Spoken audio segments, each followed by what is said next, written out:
கில்லி February 20th re-release ஆன படம் தான் அந்த கில்லி. இந்த படத்துடைய ரீ-ரிவ்யூவை நம்ம இப்போ பார்க்கலாம். ஸோ வாங்க வீடியோக்குள்ள போயிடலாம்.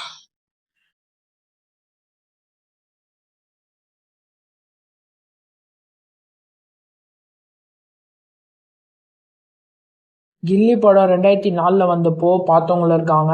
அண்ட் அதுக்கப்புறம் பிறந்தவங்களும் 2024 பார்த்தவங்களும் இருப்பாங்க. இப்போ மறுபடியும் ஜனநாயகன் படம் ரிலீஸ் ஆகாததுனால இந்த கில்லி படத்தையும் தெரி படத்தையும் ரிலீஸ் பண்ணியிருக்காங்க.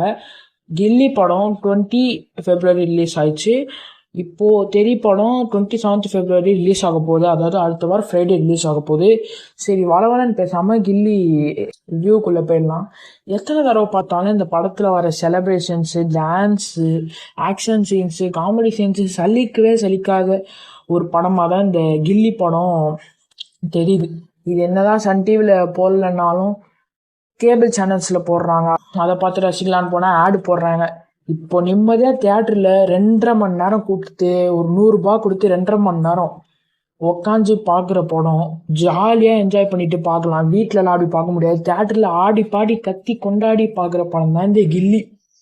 ஆக்சுவலாக இந்த படம் பற்றி எல்லாமே நிறைய சொல்லாங்க. இந்த படத்துடைய ஆக்டிங்லாம் விஜய் நான் பக்காவாக நினச்சிருப்பாரு. கபடி சீன்ஸ்லாம் பக்காவாக இருக்கும். கிளைமேக்ஸ்லாம் வந்து அல்டிமேட் கிளைமேக்ஸ்லாம், love scenes, comedy scenes, action scenes, goosebump moments. நம்ம அந்த தனலட்சுமியை கூப்பிட்டு போகிறப்போ ஒரு வாழையில மரத்துக்கிட்ட விழுந்துருவாங்க. அப்போது வந்து நான் ஒரு விஷயத்தில் இறங்கிட்டேன்னா நான் அதில் வெற்றி தான் அடைவேன், தோக்க மாட்டேன் அப்படின்னு சொல்லுவார். அதெல்லாம் பயங்கரமான கூஸ்பம் மூமெண்ட்ஸு. நான் வந்து ஒரு ஜென்சி கிட்டு தான். கில்லி படம் வந்ததுக்கப்புறம் தான் நான் பிறந்தேன். பட் 2024 ரீ-ரிலீஸ் பண்ணுறப்போ அந்த படம் பார்க்குற பாக்கி எனக்கு கிடைக்கல. திங்க் நான் எப்படி சொல்கிறேன்னா, எங்கள் வீட்டில் வந்து கூட்டிகிட்டு போகிற மாதிரி நிலமை இருந்துச்சு. பட் கூட்டிகிட்டு போகல. இப்போ 2024 ஜாலியாக போய் பார்த்துட்டு வந்த படம் தான் இந்த கில்லி. இதுக்கப்புறம் விட்டா எப்போ ரீ-ரிலீஸ் ஆகும்னு தெரியாது.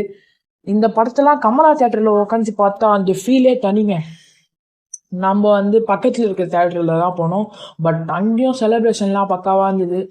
இந்த கட் அவுட்லாம் பேனர்ஸ்லாம் வச்சு ஒரு 3 பேனர் தான் இருந்தது தேட்டரில். பட் பழைய படத்துக்கே, தளபதி படத்துக்கே இந்த மாதிரியான ஒரு ரெஸ்பான்ஸ் கொடுக்குறாங்க ஃபேன்ஸ். அதை நம்ம பார்க்கணும்.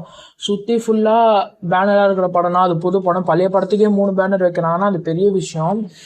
இப்போல்லாம் வந்து யாருமே வந்து இந்த ரீ-ரிலீஸு, அதாவது பழைய படத்தை யாருமே பார்க்கறது இல்லை.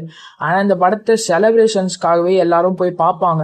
இந்த அப்படி போடு பாட்டு வரும்போது போய் கேர்ள்ஸ்லாம் ஆடுறது, முக்கியமாக கேர்ள்ஸ் தான் வந்து பார்ப்பாங்க. காலேஜ் கேர்ள்ஸு லீவ் விட்டோன்னே போதும், சாட்டர்டே சண்டே லீவில் உட்காந்து பார்ப்பாங்க இந்த படத்தை. தேட்டர்லலாம் போனால் அப்படி ஒரு வைப் பண்ணுவாங்க தேட்டரில்.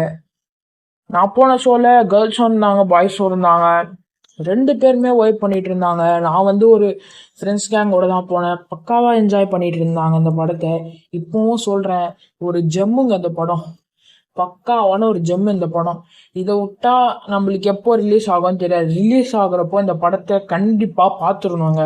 நம்ம தரணி சார் பக்காவாக குக் பண்ணி கொடுத்த படம். இந்த படத்தை இப்போ ஓடுறப்போ யாருமே மிஸ் பண்ணாதீங்க. மறக்காமல் போய் தியேட்டரில் பாருங்கள். நான் உங்களை அடுத்த வீடியோலையோ அடுத்த ஷார்ட்ஸ்லையோ சந்திக்கிறேன். பாய்.